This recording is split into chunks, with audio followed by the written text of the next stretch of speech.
Now, into the ticket office of Disneyland. Oh boy, let's do this. Don't think the CIA is going to be trying to hack your second-gen iPod. I didn't think so. There might have been a lot of illegal music on there. I wouldn't doubt it. But, I mean... You were supposed to bring death to the flagships, not join them. Google has found a new way to piss me off. iTunes is a constant source of embarrassment. Every time I say it, it's going to suck even more. Everyone's idiots. I am Manila. I can't do it anymore without laughing. I was going to do the whole thing. Welcome, everyone, to the Calling All Platforms podcast. I am your host this time, and always, unless I'm here, Sure. Wes. And we are here with Landon. Hello. And Caleb. You held that for so long that Discord decided it must have just be like background noise and cut off Did it cut the it? very end of your boo. It's all like, Hey, no, this is a truck driving by in the background. Let me just silence that for you. Oh, dang it. Oh. Well, But probably listener, a good thing. you got to hear the whole thing. Yep. I did that because you had to do it twice as long because I wasn't here last week, right? There you go. That's Yeah. as much justification as you need for anything, I suppose. See? Sorry about not being here last week, listener. I work pretty much was like, hey, guess what? You're working. Okay. So had to make that happen. But hey, I'm here and we're going to talk about some Gamescom. We're going to get right into this since, Gamescom. The main part of Gamescom was a whole week was, last week. But they did have little stragglers and things talking about other gaming things, and we're just going to kind of get right into it. I have a list here that are kind of the bigger hitters that people were talking about, and so does Caleb. He has a list, and Landon's going to go zone out somewhere. So Yeah, he's just going to take a nap. Probably. Yeah, so Wake me up when it's my Probably. turn to talk, please. see, this is when you need to have your Switch. You need to buy a Switch and have a Switch, and you can play. See? You could play games while we Hey, do this. I have Exactly. a phone. I've got a phone. I can play games on That's it. true. You could play games on the phone. Dude, you That's and your fair. Mario Run score still. You probably even haven't played it, and it still is just dominating. Just saying. I play it about once a week now, or so. Fair. Somewhere around there. Fair. And you probably look at, because we're friends on there, you're like, look at Wes and his petty mushroom kingdom. Psh, doesn't have as many toads as me. Dude, your avatar is pretty dope.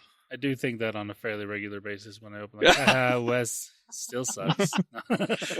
It's so funny. So my son, he loves playing it, and he'll play against me, and he's like, Dad, is Landon, have you gone up against his avatar yet? And I'm like, no. He's like, can I try it once? Because he's like, I think I can do it. So I'm like, sure, here. So he tries it, and he's like, wow, that's really good. Wow. Landon's like, he calls you the Mario gamer god. There you go. You There you go, got Landon. it, buddy. The first and only time anyone is ever going to call you a gamer god. Yeah. Yes, accurate. That's pretty awesome. Pretty awesome. I will take it. Well, let's go ahead. Let's get into this Gamecom stuff. So I figured let's get the hardware out of the way. Let's talk about it. Let's talk about the Xbox handhelds here. Caleb, did you see any of this?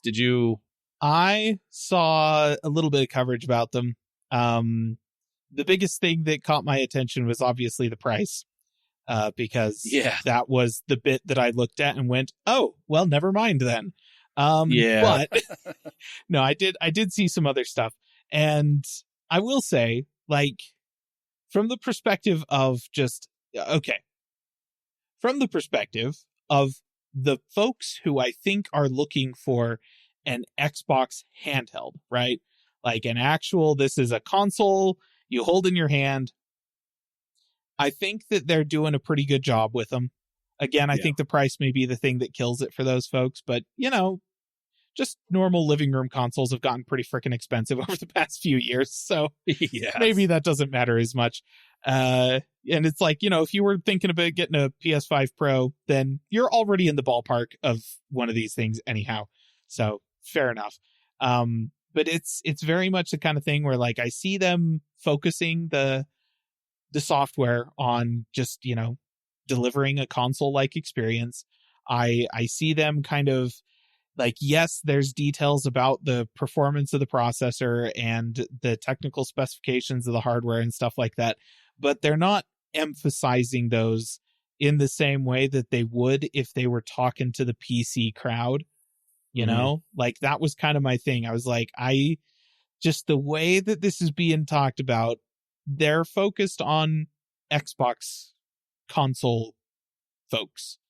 And I think, you know, probably the right move, probably a smart move, and seems like they're doing a decent job with it, like generally positive vibes around the reception of this device as of yet, even despite the fact that the price is pretty high. Did they actually say that was the price? I heard it was just leaked by...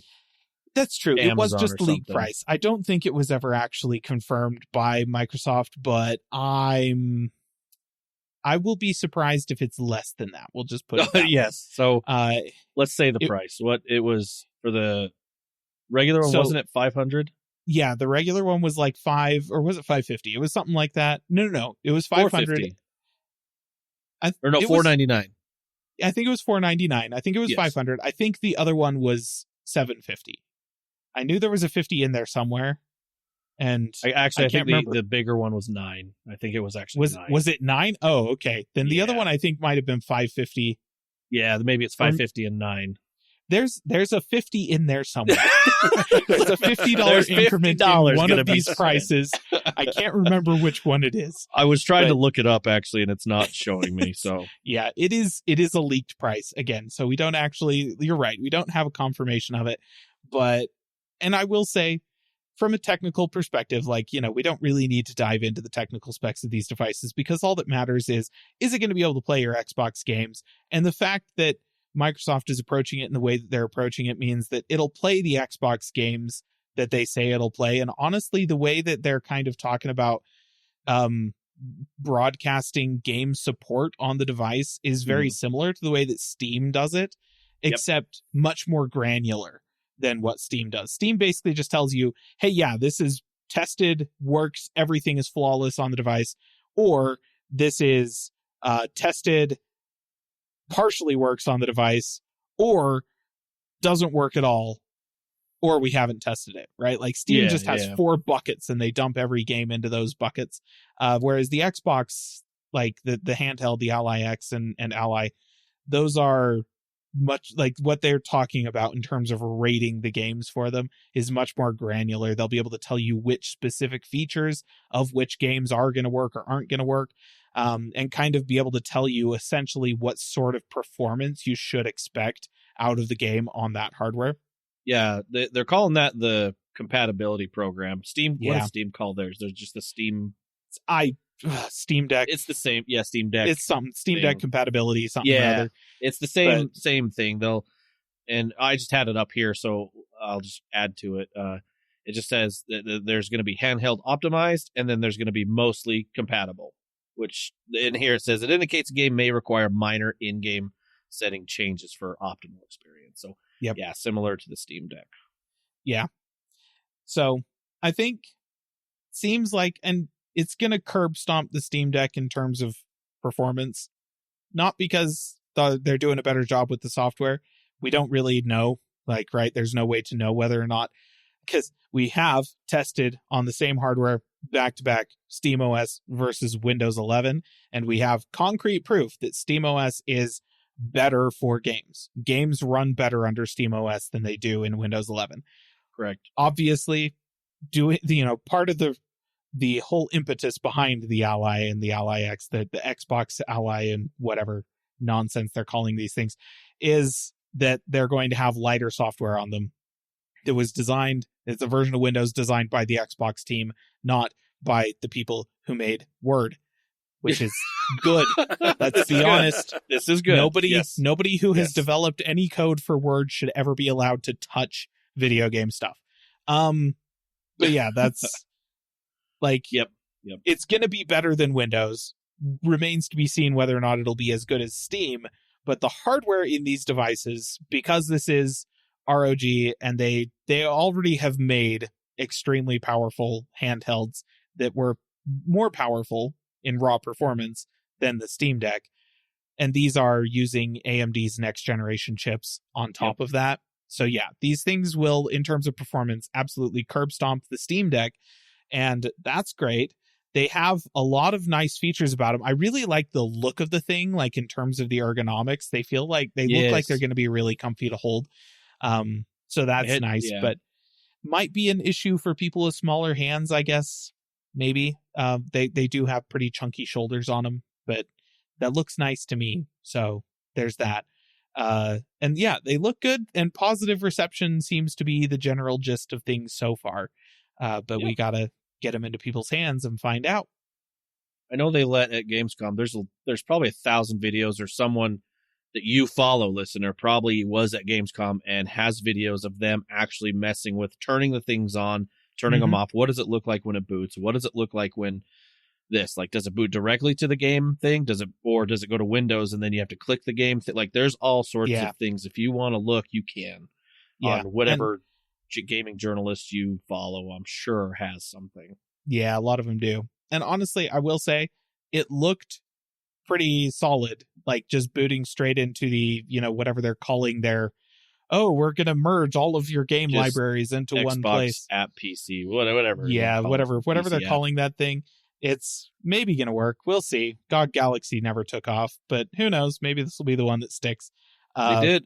GOG, I think, announced, I saw a quick thing on it. They said that you can now link your Xbox to your GOG account now, so you can do all that. Which is great, actually, because you used to have to jump through a hoop to get that to work, but not anymore. Anyways, I'm familiar. I tried to get GOG Galaxy to work, but anyhow, it's so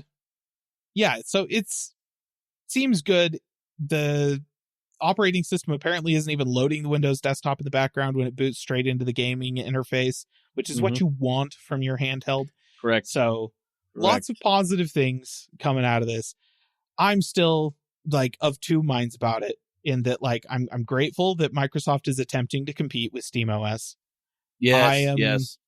But on the flip side of that, first of all, it's based on Windows, so I don't think it will be good. I think to be fair. And there's a part of me that doesn't want them to be successful anyways, right? And it's the part of me, it's not even the part of me that hates Microsoft and Windows just kind of at a base fundamental level as a Mac user, right? It's not even that. Okay, yeah. It's the part of me that has been playing video games on a Windows PC and using Windows for almost nothing else aside from playing video games for decades, and that's all I've used Windows for. And they had the market share. They had the position. They were the default. And they sat on that for so long, just constantly making things worse and screwing over the gamers, myself included, over and over and over and over again. And they had their chance to change. They had their chance to step it up and do something better for us. They had so many chances, and now that there's an actual competitor that is making them look like absolute butt, I kind of don't want them to be successul in their attempt to turn it around, because I'm so jaded and angry about this massive history of abuse, Yes. And so that's kind of where, and I recognize that that's not terribly healthy, especially considering what happened with Intel. Because that's where I was with Intel back in 2017. They'd been sitting on fundamentally the same processor releases year after year after year after year for a decade, because AMD didn't have squat to compete with them. And then AMD released Ryzen, and I thought that it was Intel just being stupid. It was Intel just going, that's never going to stick. We'll just keep doing the same thing we've always been doing, and AMD is going to somehow manage to sink this ship regardless. Turns out, no, it was Intel by that point in time had lost the ability to shift and change and be better. And now they're like gonna go out of business, and AMD's gonna be the only ones making desktop processors aside from, weirdly, Apple. So yeah, I don't want that to happen, right? Yeah, we don't want that. I don't want Valve to straight up just kill all other gaming OSs, but there is definitely a part of me that is all like, I kind of just want Microsoft to fail because they don't deserve to succeed, right? Like that's how I'm feeling about it. And I recognize that's not helpful. I recognize that's a personal thing. It's like an individual vendetta. And that's why I say, regardless of how this handheld turns out, regardless of if the Xbox team actually does manage to take a foundation of Windows 11 and strip out all of the frickin' ads in the start menu and the awful horribleness that is the vast majority of the desktop features that they've added to Windows 11, get rid of all of that and turn it into a really nice, svelte gaming OS, and manage to convince Microsoft to release a desktop version of it that I can install on my PC without having to buy a handheld or something directly from Microsoft. Even if they manage to do that, I'm still switching to Linux. Man, you are really they have lost me. They lost me a while ago. I've just been looking the whole time. I've been standing on the edge of the deck of the ship looking for another boat to jump onto.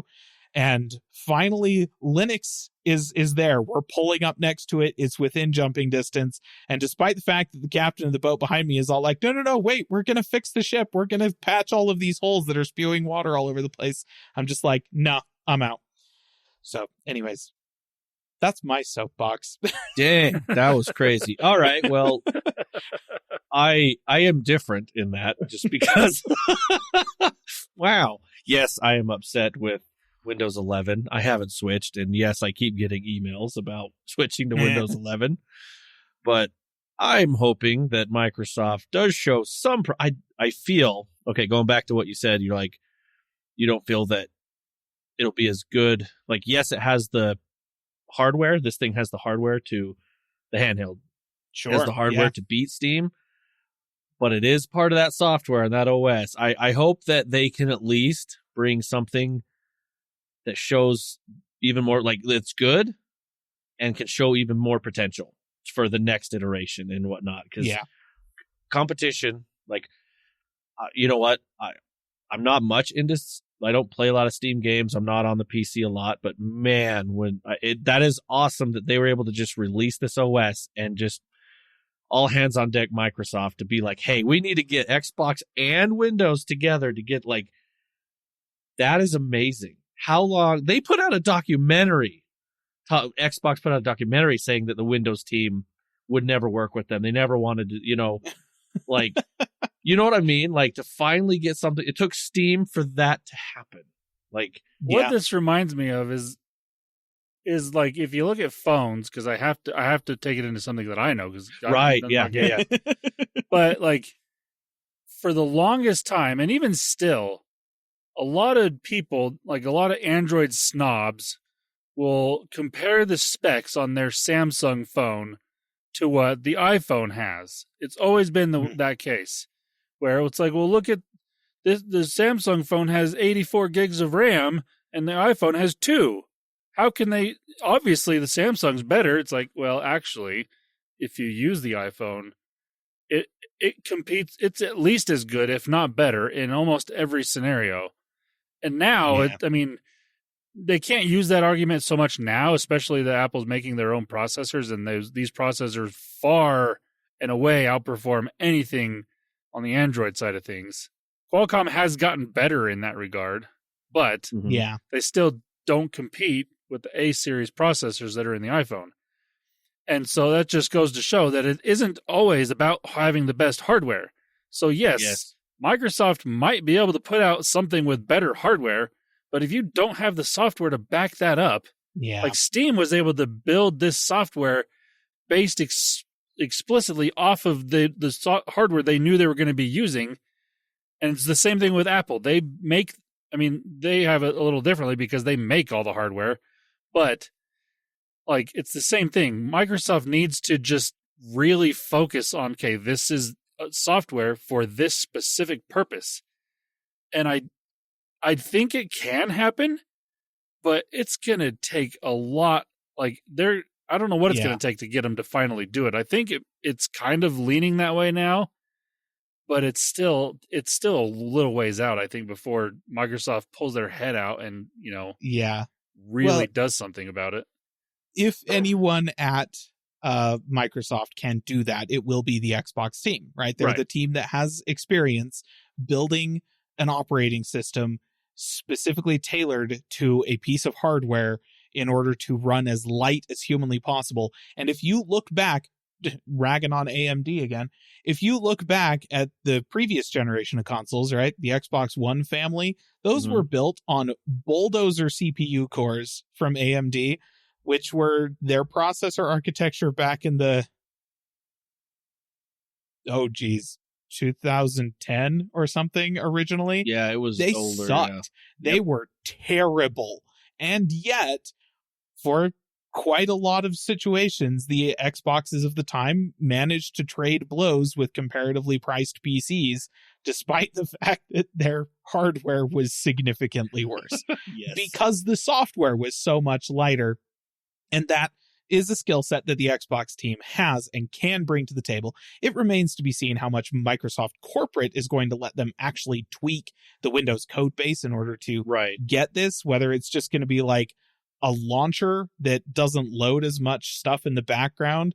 So that's better, but it's not going to be a significant difference than just running a heavily revised version like installer of Windows 11 that removes a bunch of stuff out of the background. So that's one thing. The other thing is you had a sentence in there where you said Steam put together this thing or put together this software, and the way you said it, I was fully expecting you to follow that up by saying in a cave with a box of scraps.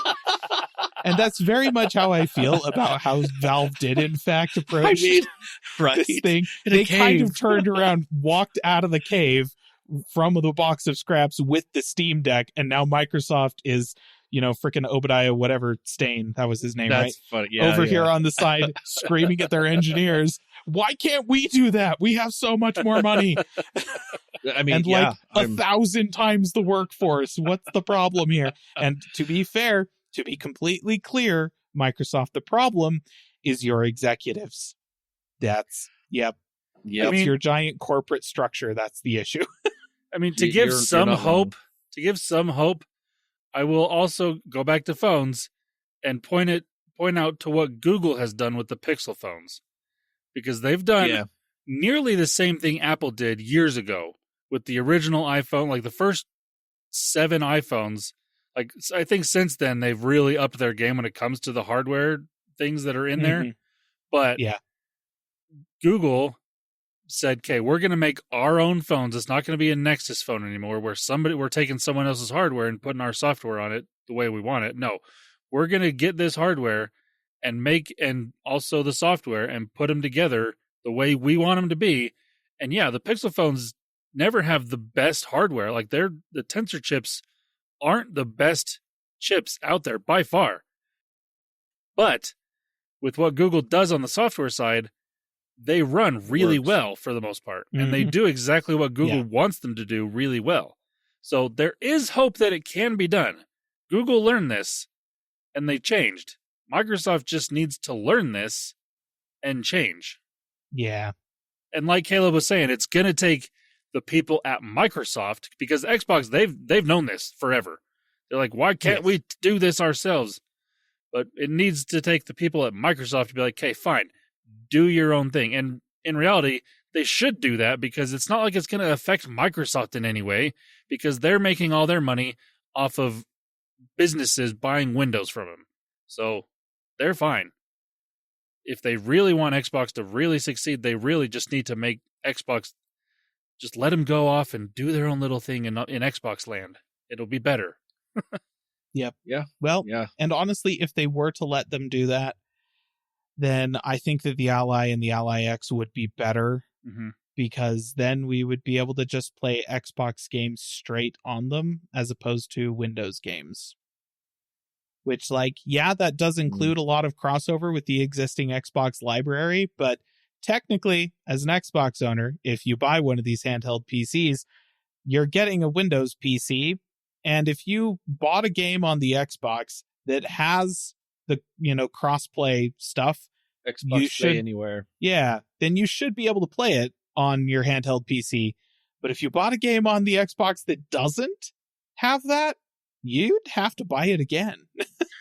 Which if you listen, listener, I'd like to point out that I think the Xbox Play Anywhere thing was my first wish list item that I've ever wanted. It's true. 8-9 years later, they're finally pushing this. It's like, yeah. I mean, to be fair, it's been slowly like that.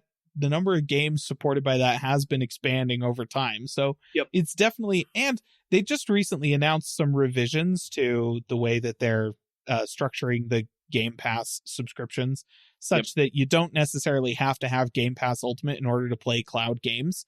So that will help a little bit. Yep. They did add it to the other tiers. Yeah. So that will help a little bit with being able to play some of these. So that's that. They recognize, the Xbox team recognizes that what would be best is if this was a handheld Xbox, but it can't quite be that because it is technically just a handheld PC. So they're trying to work around that to the best of their ability. And, I think it's good. It's a first generation product though. And I think should definitely be appreciated as a first generation product. Temper your expectations a little bit just because of that. It's not like, listen, very rarely do we ever have first generation products that come along and are the Steam Deck. That just is very rare, right? Typically your first gen products are not usually the iPhone. Your first gen products are usually whatever the, what's a good example of one that got significantly better afterwards? I'd probably assume. I'm having a hard time dragging any to mind right I know. now. I was too. Typically, if they kind of fail in the first gen, that's the only gen you see. But I'd probably say the Xbox 360 because they had to get rid of the red ring of death. Yeah, they had to upgrade the actual hardware to, even more. That's true. So. Yeah, I guess that's true. If you consider products within a product line as well, the first generation PlayStation 3, really cool stuff going on with that console, but also some significant problem areas that needed to be addressed in subsequent revisions of the thing. And I'm kind of expecting, especially in terms of the software, this is going to be a first gen product. They're going to need to revise and change the software on the thing in order to get it to where we want it to be. And so bear that in mind, listener. You're buying a first gen product, always some risk involved there. You should only buy it if you're satisfied with the experience you'll be getting when you purchase it, because, well, theoretically they could improve that with software updates. There's no guarantee. There never is. And for that reason, don't pre-order. Just to be clear, when they actually open up pre-orders, don't do that. And there's a lot of promises being made by Xbox. Don't buy the product on the promises. Yeah, and don't make it your main. Whenever you're doing, I guess relating back to phones, if you're downloading a quote unquote beta, don't put it on your main driver phone. I would say don't make this your main driver. This is a secondary device. Yeah, let's make it a secondary. Yes, I would agree to that. So on there. So let's bring it back to what they said on Gamescom. They just kind of talked about the handheld compatibility program, which we mentioned on there. The hands-on, like I said, if you want to see any videos, there's probably thousands of videos of this thing because it's being talked about a lot. They did reveal some Xbox certified wireless controller. So they're talking about the controller. They say that if you want to check out the joysticks, they talk about the TMR joysticks. So ROG, they released an Xbox certified wireless controller. If you want to try the wireless controller with this, that's on there. You can look at that too. So, but that's pretty much it there. Like I said, they didn't come out with the actual price for these things. yet. I think they're still kind of looking into that, but the leaked price from some store or something, like I said, it was either $450 or $550 for the main one, and then for the pro version of this, the X version was about $900 is kind of what they were talking about. So Yeah. Yeah.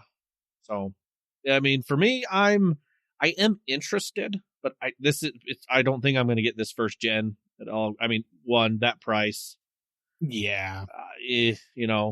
and but I am very interested because I would like to see what they do, because this would be really nice. So, because obviously this is going to get a lot of data to also go to the next console, so it'll be interesting to see what they do. So, okay, let's go ahead and move on. Let's talk about the big game. One of the big games that came out of this, obviously, that everyone's been waiting for, finally has a release date. Let's talk about Hollow Knight Silksong. Yep. It's real, listener. Did you? Okay, so I'm going to go ahead and say this. I tried Hollow Knight, and Hollow Knight should be a game that I like because I like Castlevania. I like Metroid. This one, I for some reason, I've gone back 3 times to play this one. the first one, Hollow Knight, whatever it's called. I couldn't get into it. Hollow Knight. Yeah, I couldn't do it. I don't know. It just didn't grab me. So when everyone's talking about this Silksong one, that's supposed to be this big, it's there. So listener, I apologize. I'm not as excited for this, but I'm happy for you if this is, and everyone else that's waiting for this. This is one of those things where it's like, I am not Metroidvania as a genre runs into 3 primary blockers for me. The first is the whole, like, the entire concept, the entire conceit of the genre is based around backtracking. And It's true. Don't jive with that. I hate backtracking through a game. It's not my jam. I struggle with like open world RPGs for that. Like, if you have an open world RPG that doesn't have a solid fast travel system in it, I'm out.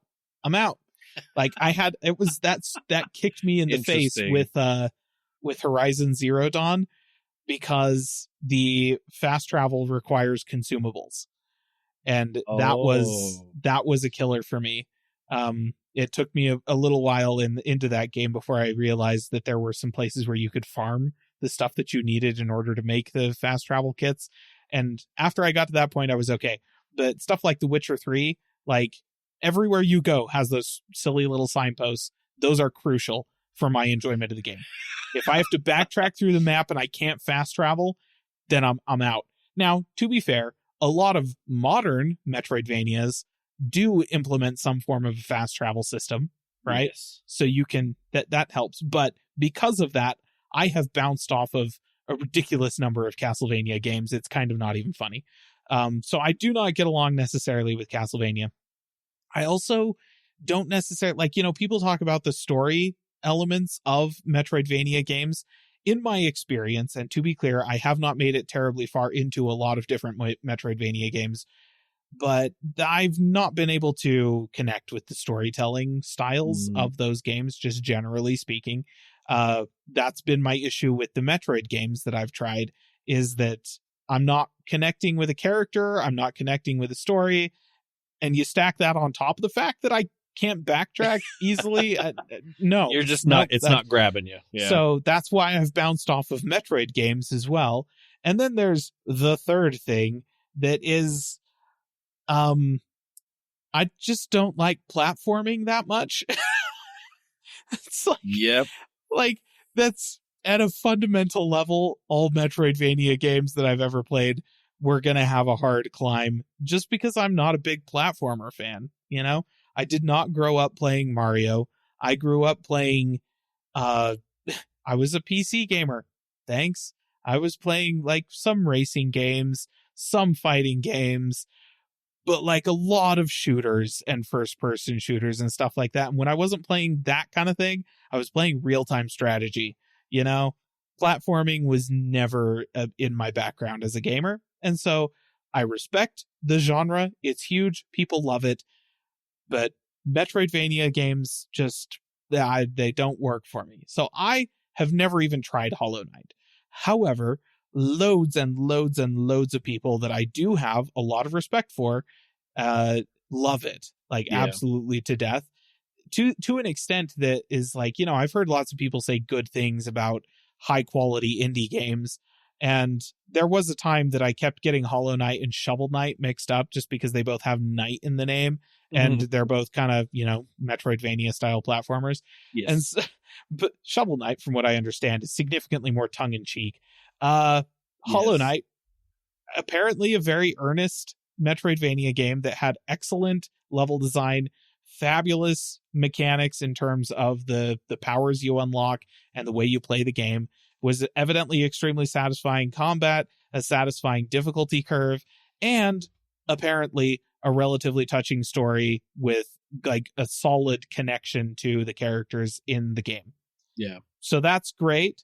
Sounds like an awesome game for somebody who isn't me. And I can understand why those people would be super excited for Silksong, especially since it was announced so freaking long ago. Yes, it was. Like, holy cow. But yeah, it was kind of fun that not only, yes, do we have actual news about Silksong, but a release date that is this week, right? Like, I believe it says on here, it says revealed to be September 4th, 2025. Yeah, that's so if you were planning on any other game releasing this week, listener, maybe just assume that it won't, because I don't think anybody wants to compete with Silksong's release. That just seems like a bad time. But it's coming. Yes, it is. And just to mention, just because Microsoft definitely probably put a lot of money into this, it is coming to Game Pass. And it was kind of the feature game for the ROG Ally. So, oh, yes. Yeah. So they probably put some money into this as well. Oh, yeah. Let's go ahead talk about another one here. Obviously, World of Warcraft, the Midnight expansion. They did a big cinematic thing on there. You know, I actually haven't been very big on WoW cinematics. So I was a big World of Warcraft player. Loved them up to a certain point, and then I stopped. Man, how can you not be big on WoW cinematics? That's the only part of WoW I have ever paid attention to. Well, I mean, there was a few cinematics that I was like, ugh. Like, okay, listener, if you like Dragonflight, more power to you. But I view World of Warcraft differently. Let's just say that.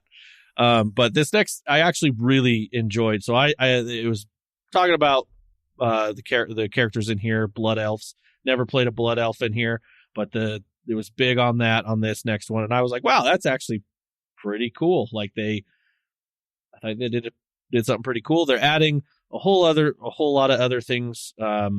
One big thing that they're talking about that apparently has been asked for a long time is player housing.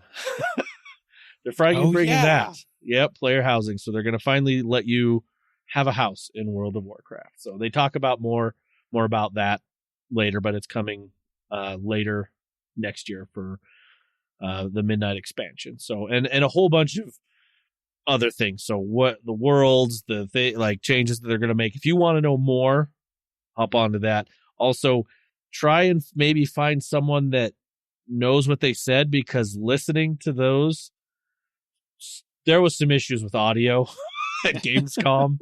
Those videos, man, those were bad. Sorry. Like the audio on that, because you'd hear them talking, but then you'd also be hearing people chattering in the crowd at the same time. Oh, man. It was bad. So I would suggest finding maybe someone else that knew that was there recording and could tell you what it is. Anyway, so World of Warcraft, it's a big one. This is the second of the trilogy of expansions they talked about that when for Chris Metzen coming back. And this is the first one that he had full hands on for coming back to World of Warcraft. So a lot of people are excited. I am interested in one of them because obviously I was there when he was creating the story through. So yes, I'm a nerd for that. So we'll see. And a lot of people say that after this trilogy might be the end of WoW. And they might they Wow. might actually now. No It's pun either intended. World of Warcraft 2 or whatever they do. This is supposed to be like a big thing. You know what would really tickle my jimmies is Warcraft 4. Guess what? That's I tell ya. being hinted heavily by some Sure. peeps. I'll believe it when pigs fly. But it may, who knows? I'll It may believe not it when be. StarCraft 3 has a release date. I'm sorry, Blizzard. Yeah, StarCraft 3. You started me here. This is a company that made their fortune off the backs of, like, essentially two concepts: real-time strategy and True. action RPGs. Okay? I recognize that MMOs, like that World of Warcraft is an action RPG, quote unquote, but the MMO, constantly online, garbage nonsense crap, is the thing about the franchise that I don't like, and is the reason I don't necessarily love Diablo 4. And it was kind of the reason that Diablo 3 wasn't quite as good as Diablo 2. And I'm sorry, it's been so long since we had a mainline RTS from Blizzard, that what are we doing here? We got Age of Empires 4 before we got StarCraft 3, and that doesn't make any gosh darn sense. It was Activision, Blizzard. Come on. Hopefully now, I'll throw it out there. Like, I would love to see something. And if it's not made by Blizzard, if it's the Age of Empires team trying to do something for StarCraft or Warcraft, I would like to see something. I said Age of Empires team just because, just whatever. But I was like, with all the different teams, different ethos. Well, right, but there's so many different teams, so many in Microsoft, and what they're trying to do is that's true. Get everyone to talk, or even like, how cool would it be to have the dead StarCraft ghost in like id Tech? Listen, how cool. The problem is that everyone at Microsoft was forced to use Skype, and then they killed it. So they can't communicate anymore. Nobody can talk anymore. Oh no! It's just like the problem with Google. Everyone's using old, outdated messaging platforms that Google killed 5 years ago. Jeez. I don't know. Gosh, so basically what you're telling me, the only reason that Apple manages to work together at all is because Messages is pretty good cross-platform. That's what it is. Like, that's it. It works well when you're going between a Mac and the phone, and they're only allowed to use Macs and iPhones. And that's what it is. Okay. That's what it is. There you go. It's all this freedom that's the problem. Letting people choose? No. No, jeez. Okay, so World of Warcraft, we'll move on from that. The next big one I thought would be big because there's lots of players that play both of these games. There's a collab going on between Monster Hunter Wilds and Final Fantasy Online. Basically, what Final Fantasy does and Monster Hunter, they've collabed before, and so they'll put Final Fantasy stuff in Monster Hunter, and then they'll pick a monster from Monster Hunter, put it in Final Fantasy, and they'll have in both games crossover that way, and you can earn on whatnot. And I've heard they're just really successful on this. The big takeaway here is that you can ride chocobos in Monster Hunter. Yes, chocobos are in Monster Hunter. That's the main thing you need to know. And then, of course, and this might be just because I like Indiana Jones. Indiana Jones and the Great Circle, they're having the Order of Giants DLC. And what's interesting is I listened to, on a podcast, they talked about this with the creators. They actually said that this isn't a tacked on at the end thing. This is actually like you get to, is it Venice? No. Where is it? You get to a certain point in the game. The Vatican. Like right? the hub, whatever hub it is. I haven't played it yet, so I don't know. Maybe it's the Vatican. But you get to that point, and then you can just go off and do this. So it's like in the middle of the game, and you could play, and they've got all sorts of other puzzles and other things that are in this. And I thought that was pretty cool that it's not a quick, just tacked on thing. Yeah. So yeah, listener, do you remember when you would buy an expansion for a game and it was not the end of the game? It was an expansion to the game. Like, the game was complete. and then you bought an expansion for it, and it was basically just like, hey, here's some more that is extra, you know? Yep. Like, sometimes you got something like Brood War for StarCraft that was an expansion, like, it continued the story from where the game ended. Sometimes you got that, but a lot of times you got essentially what this is, where it's all like, hey, here's a basically separate little sub game that is not connected to the rest of what's going on, but it's fun. Yeah. Have fun.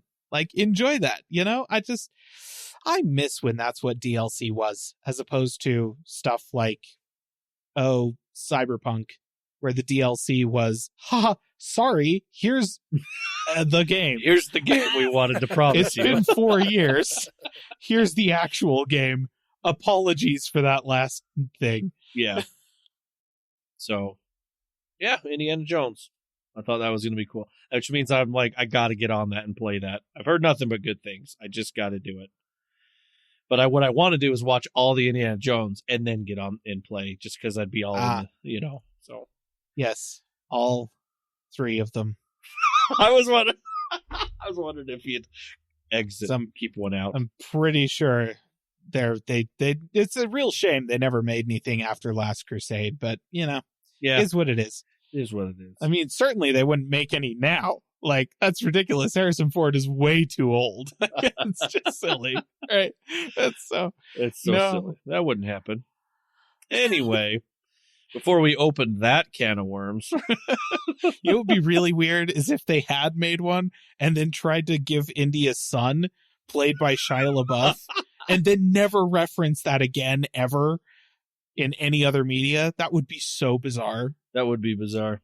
Let's not do that. It's a good thing they didn't. Like, that would just been too weird. It's not a can of worms. It's a crate of snakes. Get it right. It's a good. That's a good one. I like that. All right, we're gonna move on. Last thing I'd bring up that a lot of people think really enjoyed the Fallout TV series season 2 trailer. They dropped it at Gamescom. I will say, I am super excited about this. I really enjoyed. So listener, you probably heard me talk about this. I was late to the Fallout franchise. Because I was a World of Warcraft player. So I missed out on a lot of Bethesda games at the beginning. You lost an entire decade of gaming. I did. Basically just playing WoW. No, really, I did. Like, I didn't play Blizzard games. I played Diablo. I played StarCraft. Blizzard had me. Okay. He didn't know there were other developers of games. Right. And then, of course, I was like, I don't play Nintendo. It's fine. Anyway, so what is it? My first Fallout game I ever played was Fallout 76. Still fell in love with the game, even though all the problems there were. And then I got into this franchise and started playing all these and I went through and played, what was it, last year, I went through Fallout 3, Fallout New Vegas, Fallout 4, and just head on did them. No 1? You didn't play Fallout 1 or Fallout 2? Come on. I could have. Come on. I wanted to. I did. I actually looked into them, and I'm like, oh, wow. That's a whole other mindset. It's completely different. It's a whole other mindset. I got into the Fallout franchise too early. My first exposure to Fallout was literally Fallout 1 back when there was shareware versions of that for PC in the 90s. That was what I saw. That was what I touched. And then I got older and someone was all like, hey, Fallout 4 or whatever it was at the time. And I was like, that's not a Fallout game. What are you talking about? Yeah. So anyway, then I watched the show. And me and my wife watched it, and she never really played Fallout, but just really enjoyed it. Sentiments for lots of other people. This is actually really good. So this next trailer, listener, apparently is big because a lot of people really liked Fallout New Vegas, and this is where this trailer says this is where they're going. You got to see one of the main creatures in this trailer, a Deathclaw, some big things. And what's interesting is in Fallout New Vegas, you have 4 different endings. This show has to pretty much tell you what happened, which ending is canon. Ooh, what's the canon ending? So it's going to be interesting. what they actually...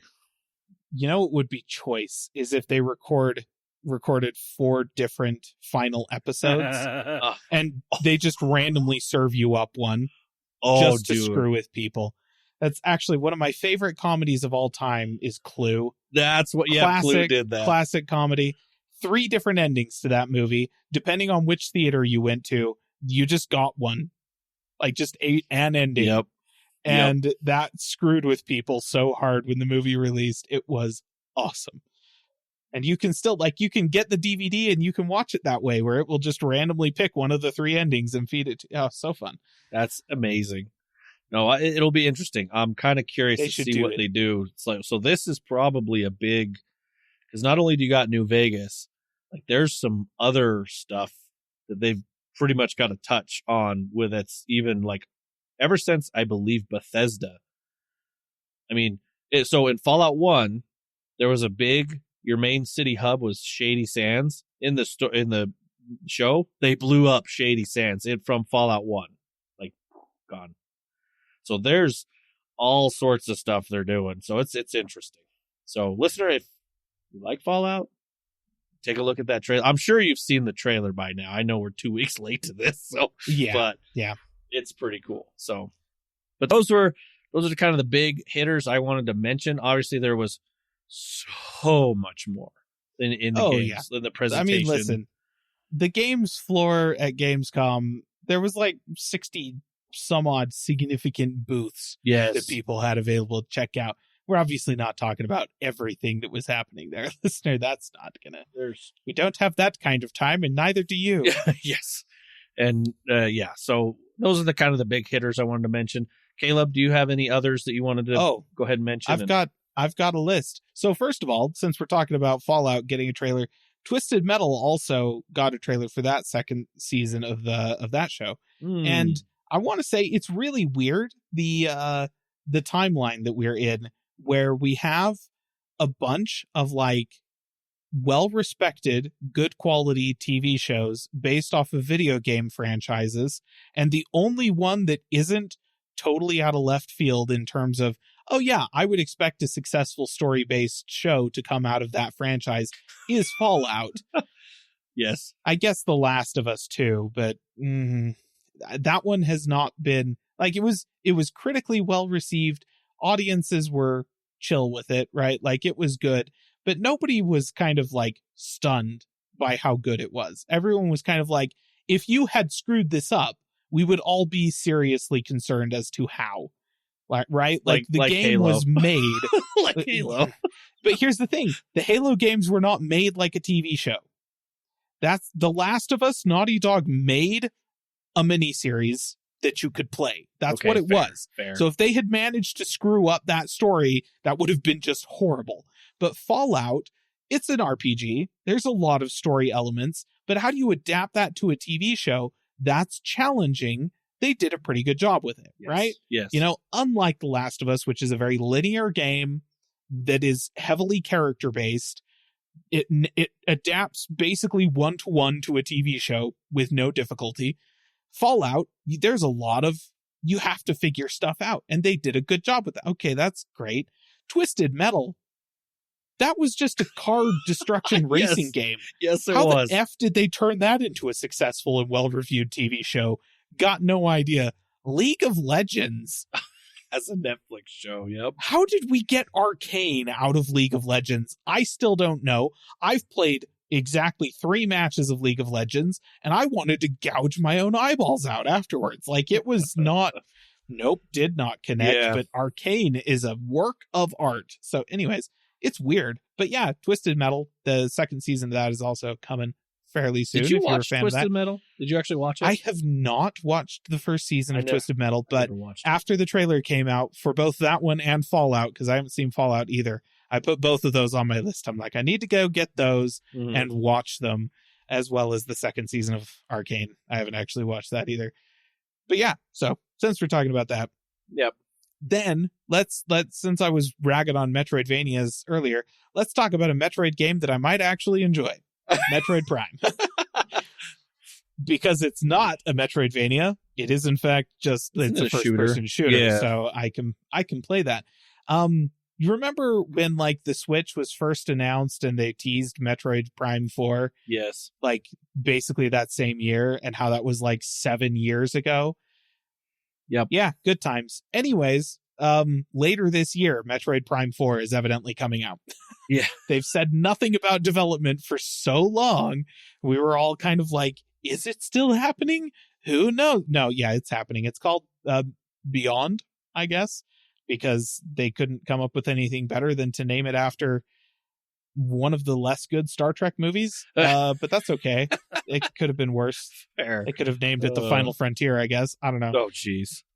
Metroid, But yeah. The Final Frontier. Listen, worse things have happened, I suppose, but not many. Yeah. So yeah, Metroid Prime 4 is coming out later this year. If you have a Switch 2, right? That's the reason that I'm not playing Metroid Prime. Oh well. So Yeah. this game is not going to sell me a Switch 2. I'll just put it that way. No. Not really. Yeah. All right. The next relatively significant development, I guess, this isn't exactly a new game, is Resident Evil 9 Requiem. And to be clear, this was like, they announced this at Summer Games Fest.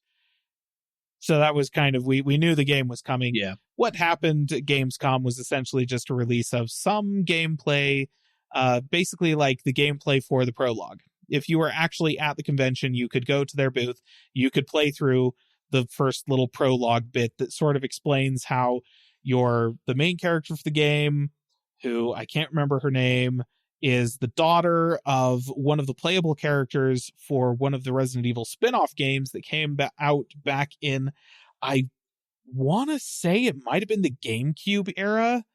Yeah, but it was a spin-off game that like had some online component to it, and once the online stuff had been shut down, the game was no longer playable, and so like nobody remembers it. But anyways, apparently the main character's mom was one of the characters from that game, and I think she was canonically the only character from that game who actually lived. Gotcha. So gotcha. Given that her daughter is now the main character of a Resident Evil like mainline game, you can assume, listener, that did not last for very long, her living. And that's what the prologue tells us. So yeah, we got a bit of a gameplay reveal for that, which, like, yeah, if you like horror games, you like Resident Evil games, that's super exciting. I never have, but I do kind of enjoy watching other people get freaked out by Resident Evil games. So I will, whenever a new Resi game is released, I'll go watch other people do playthroughs of them. So I kind of know what goes on in this franchise, even though I've never played one. I have no interest in playing one. I'm kind of in that same boat. Yeah. Like, I appreciate it for what it is, and I know what it is, but Totally. it's and I'm glad it's got an audience and that audience, but I'll watch some people too. Like, yeah, it's freak out. I'm not going to play it, but I'm happy it's there. Yes. Okay. And then if we want to step off to the side back to the Switch 2, this actually kind of makes me sad because I've been mooching off of Wes's Nintendo subscription True. for a few years now in order to play the N64 and SNES Classics games on there. They announced GameCube Classics are going to be coming as part of your subscription. Unfortunately, exclusive to the Switch 2. So we want to be able to play those classic GameCube games. And here's the thing. You can try and tell me that the Switch isn't as powerful as the GameCube, but I know you're wrong. I suppose maybe you can make the argument that the Switch isn't capable of emulating the GameCube, and that's why it has to be this way. And I suppose, given that the Switch is barely more powerful than the Wii, because the Switch is basically the same hardware as the Wii U, and the Wii U was barely more powerful than the Wii, and the Wii uses basically the exact same hardware as the GameCube, which is to say, listener, that over the past 5 console generations, Nintendo has only actually updated their console twice. So that's fun, if you think about it. But maybe that's true. Like, maybe the Switch 1 didn't have the grunts actually emulate GameCube games. Whatever the case, you're going to be getting some classic GameCube games. And I know what you're all thinking. Finally, Smash Bros. Melee on my Switch. No, at least not yet. The launch titles that are going to be coming with this do include stuff like Super Mario Sunshine is coming soon, but is going to be coming. And what was the other one? I read off this list, but now I can't remember what list I read. Top of my head either. But... Oh, F-Zero GX, Wind Waker, Legend of Zelda Wind Waker, and then Luigi's Mansion. Those are kind of like the big ones that they've said so far are going to be available or are coming soon. I'd imagine that list is going to grow over the next, I don't know, few months, whatever. You know, it's not going to stay that small forever, but those are some, you know, significant games. True. that they were good games. They were good games, right? The GameCube had some really good games on it. I don't know. It did. It really did. I'm kind of sad that we're not getting that one on the Switch 1, but again, not enough to sell me a Switch 2. Right. It's not. I mean, I it's haven't just not even happening. gotten a Switch Nintendo. 2, so it's like, I don't know. Yeah. Yep. Landon, get on that. It's there you go. You're the Nintendo guy here. Somebody's got to do it. I mean, it's not going to be us. You buy me one, I'll do it. Yeah. That, well. So yes, those are the ones I wanted to make sure that we mentioned. There's some good stuff happening. Obviously, from like the game perspective, Silksong kind of covered over everything else. But there are still some other stuff. There's some good stuff coming. I do think the developers of Silksong are probably stoked that GTA got postponed so that they can own the news cycle for the next 6 months. You know, good for them. That's fantastic. And then in terms of hardware, obviously the Xbox Ally and Ally X kind of took the show. Though over the past week, we have gotten a few leaks from Sony on the Sony side of the picture about their portable console, which is essentially the Portal, the PlayStation Portable or Portal, whatever they call it, except an actual console as opposed to just a glorified smartphone that has a wireless connection to your PS5. They actually released not one? a ton I of didn't detail. see this. No, they have not. They have not released one. Sony has not publicly acknowledged it. Okay. But we have had some leaks from inside of the organization, or more likely their supply chain, suggesting that development is not only underway on an actual portable console version of a PlayStation, but is fairly advanced, right? Like they know what CPU cores are going to be driving the thing and what GPU cores are going to be driving the thing, but they're both based on AMD CPU and GPU tech that has not been officially announced by AMD yet. It's the stuff we're expecting AMD to announce early next year that powers this thing. And so we're expecting to see an announcement from Sony in 9 months to a year kind of time frame, right? Like it could be a Summer Games Fest thing at the beginning of the summer, or it could be a Gamescom thing at the end of the summer, is sort of the time frame people are thinking we might see an official announcement about this, but it's coming. Gotcha. So that's kind of the news that we got this past week from that. Not technically Gamescom news, but it definitely seemed like the timing of the leak itself felt like it might have been deliberate to kind of punch the ROG Ally, like the Xbox handhelds, in the back. That's sort of what it feels like. May have been orchestrated. Is kind of like, oh, us too, maybe. Right. Yes. Us too, maybe. Yeah. So, have anything else? Nope. That is all the Gamescom stuff I've got. All right. Well, listen to that. We're going to end the Gamescom discussion here. There was lots, and there was so much more that was there. Lots of developers, lots of things, even just little snippets. I think I saw a quick, Heroes of Might and Magic 30-year thing that was talking about. Oh, gosh, 30 years. Was it 30? It was one of those 30-year. No, I mean, it's got to be. In fact, I'm thinking Heroes of Might and Magic 30 years would be like Heroes of Might and Magic 3. I still play that game. It's an old franchise. I like that game. Anyway, so we'll end that discussion. But if you want to see any more, you've probably already seen it, or if you want to take a look, there's there on the other websites for the gaming journalist website. So, okay, let's go ahead and we'll move on. We got some other news here. We have some Apple news. The iPhone will be September 9th or something. Yeah, something or other. They're gonna talk about some crap on September 9th, and I'll maybe talk about it after they talk about it.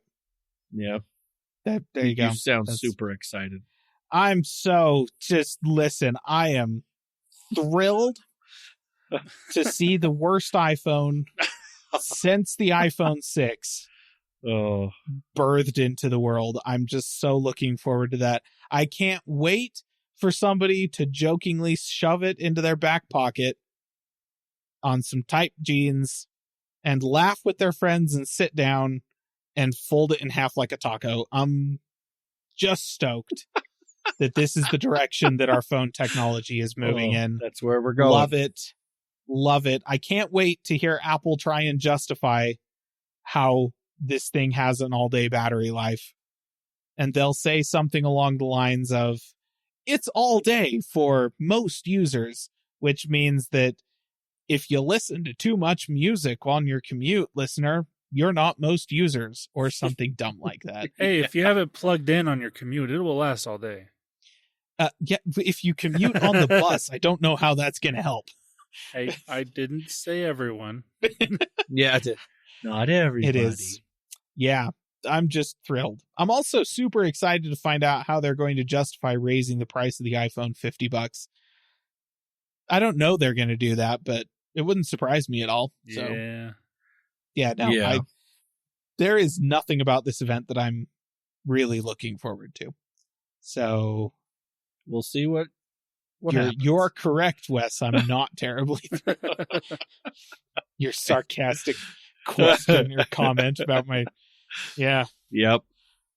All right, we'll move on. The next topic's in our general text section. Will phone OEMs ever freaking learn?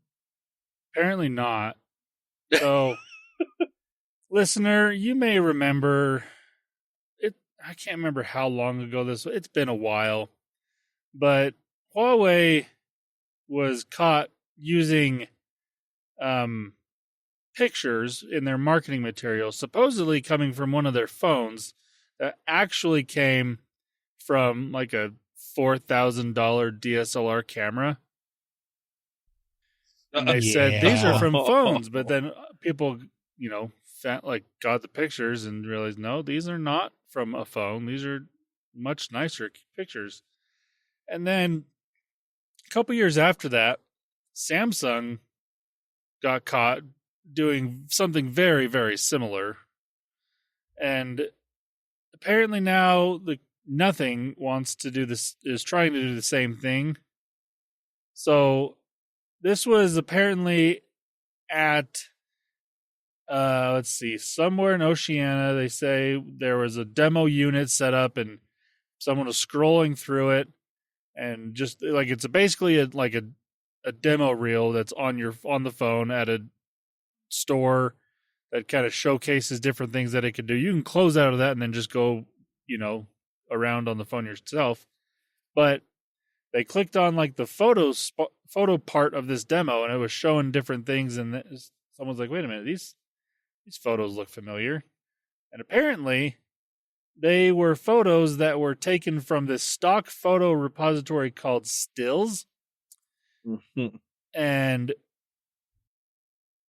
at first, people were like, "Well, some of the articles I read is that people couldn't confirm this because they weren't in a place that they could go and find a nothing phone in a store where with the demo stuff on it.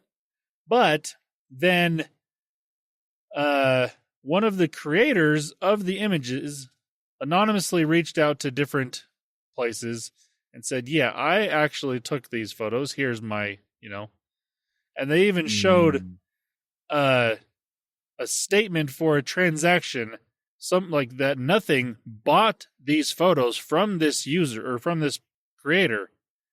And they in the email to these article or these journalists saying, hey, here's a picture of the statement that I got. And it does say the client is nothing.tech. So that's kind of, confirming that. And then to confirm it even more, the co-founder of Nothing, I'm not even going to try and say this guy's name, but he went on to Twitter and he said, this is what his tweet says. It says, regarding, let's see, let me try and find it here. Okay, regarding the Phone 3 live demo units in some stores using stock imagery, let me explain. An initial version of the LDU, which is the live demo units, needs to be submitted with placeholders around 4 months before launch to be implemented and tested as we ramp up towards mass production.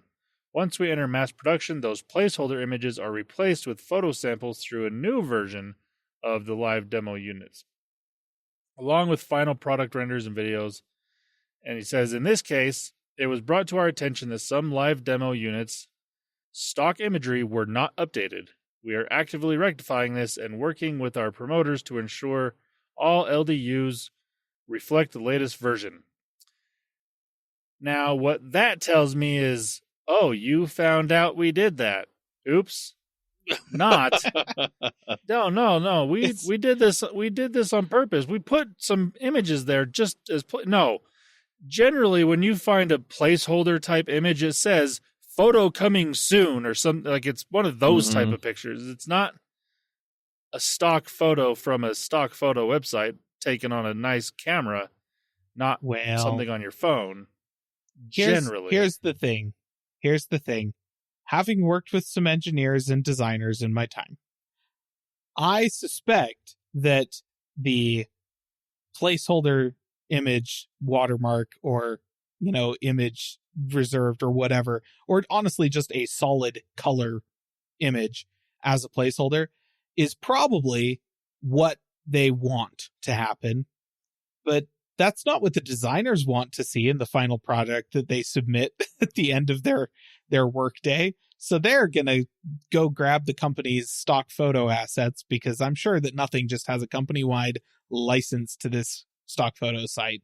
They're just going to go grab a few images and dump them in there, and they're going to forget about it. They're going to tell their manager, hey, these are placeholders, they need to be replaced. The manager will be like, awesome, I'll tell somebody to do that. Are they going to? Is that going to get lost somewhere in translation? Probably. And here's the thing. I can 100% see this being a case of they were genuinely just some placeholder images that some designer at the company stuck in there during the process that were supposed to get replaced. And there was a breakdown in the chain somewhere that led to them not being replaced. And it's really funny that they got caught, because 100% what this demonstrates is, hey, we don't do a whole lot of oversight of our demo images before they get pushed out to promoters on promotional devices and stuff like that. Oops. And yeah, it does. I will say, I've worked kind of in these sorts of scenarios with tech development. It is totally believable to me that this was just a breakdown in their process. I fully buy that. I doubt it was malicious.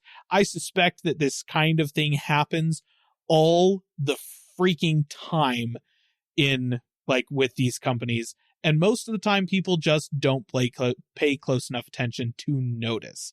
But it's the kind of thing where you will on occasion go to Apple's website, and for a recently announced device on Apple's website, which you are going to see 99% of the time is renders of the thing, because the thing was not actually available to be photographed, right?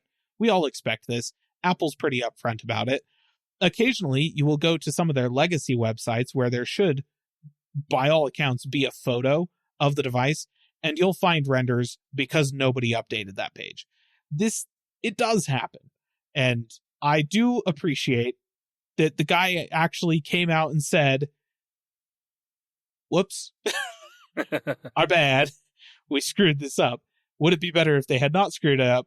Yeah, I do think it's hilarious. And it is especially hilarious that you're, like you said, it keeps happening. Like, they keep not paying that close of an attention because they're just like, nobody's going to notice. That's assuming they even notice. But I guess it just goes to show, generally speaking, the customers of most tech companies are paying more attention to the products than the tech companies are. You would have hoped nothing would be the exception to that. They do kind of give off the vibe that they're supposed to be the exception to that, but yeah, evidently not. You know, what would be really funny is if the person that was responsible for this at Huawei got fired, then got hired by Samsung, got caught, got fired, and then now just happens to work at nothing.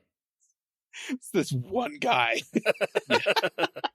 That would be amazing. That would be he's so doing choice. it on purpose. Even better. It's like, how many companies can I do this at before I get caught? That's awesome.